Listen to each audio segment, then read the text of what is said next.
Schadenfreude, the pleasure of seeing the troubles, failures, or humiliations of another.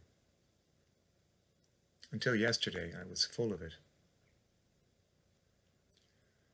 When people ask each other, years from now, how did you spend your lockdown? I'll say, keeping to myself, listening to the news, compiling statistics, comparing ratios of deaths to infections in different countries and feeling smug as others surpassed ours. Or wondering how many of those anti-lockdown protesters milling outside courthouses would end up catching and spreading the bug. Oh, there were plenty of excuses for Schadenfreude. But then, something happened. It's about Maeve. She was a neighbor of mine, the bane of my life. Kind of person, even in normal times, who's always busy, always in the thick of one worthy cause or another. Of course, when this happened, she was busier than ever, organizing volunteers for this and that, checking on me at least once a day. The doorbell would ring and I'd take my time to get there, as I always do. I figure the lag discourages casual callers, fundraisers, canvassers, Jehovah's Witnesses, that kind of thing.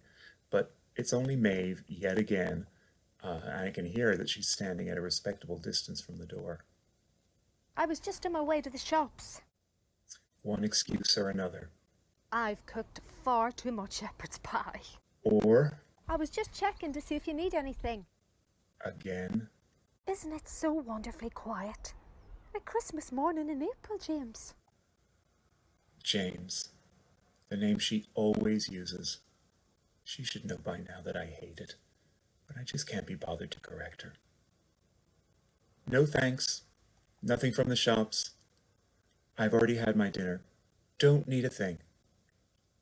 And I'm hoping it's clear from my expression that I don't share her enthusiasm for Christmas in April. Well, I'm only round the corner, James, so don't be shy. Mind yourself now. I will indeed.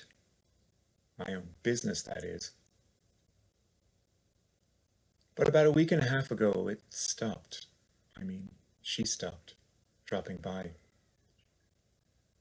Maybe it was because the casual callers had dried up a while back, but I began to really notice her absence. And after a few more days, I admit, I missed her presence. When the bell finally rang again, I surprised myself with how fast I got to the door.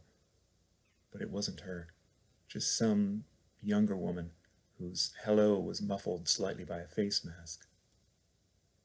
I was about to launch into my usual, "Can't you see I'm blind? I've already donated. Sorry, I'm a confirmed atheist. No, confirmed Buddhist, whatever religion you're not." But all she said was my name, James. And despite myself, I responded, "Can I help you?" Maeve had asked her to check on me, she said. So now she's sending someone else, as if her interruptions aren't enough. The woman explained that Maeve had sent her only because Maeve herself couldn't come. So, she's caught it. She has, the woman said. I'm sorry to hear that, but frankly, I'm not surprised with all that visiting and volunteering. Maeve was in the ICU at Vincent's, the woman said. She had a bad dose and would most likely have to go on a ventilator in the next day or so, and was hoping to have a word with me before she did. Well, all I could say stupidly was, "With me? Doesn't she have someone closer to talk to?" "She asked for you," the woman said, and then she didn't say why. "Well, please tell her I send my regards." "No," the woman said. "She asked to speak with you." I heard a rustle of paper and the woman stepping towards me. She stopped, said, "But you can't read this. Will you remember the number if I say it to you?" And before I could respond, she said it twice and asked me to repeat it, which I did. if only to put this conversation behind me as quickly as possible. "Today, please," she said, and I heard her turn away. Well, I dithered. She wasn't my business. What good would it do? What difference would it make? Then, eventually. You called, James. Well, you asked me to. Are you well, James? So quietly I had to ask her to repeat it. Are you well?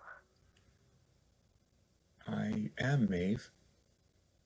I guess I don't have to ask how you are. Always good to ask. All right. How are you? I meant in general, not of me. Will you do that, James? Do what? Ask how others are, and listen. We are not alone.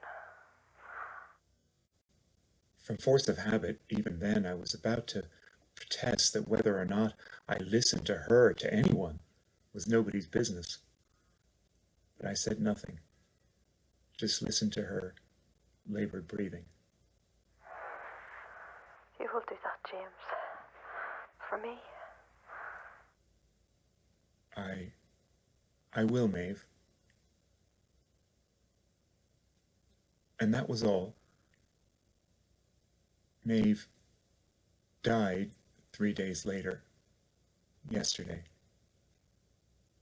I learned this from her friend, standing outside my door with a mask on and tears in her voice.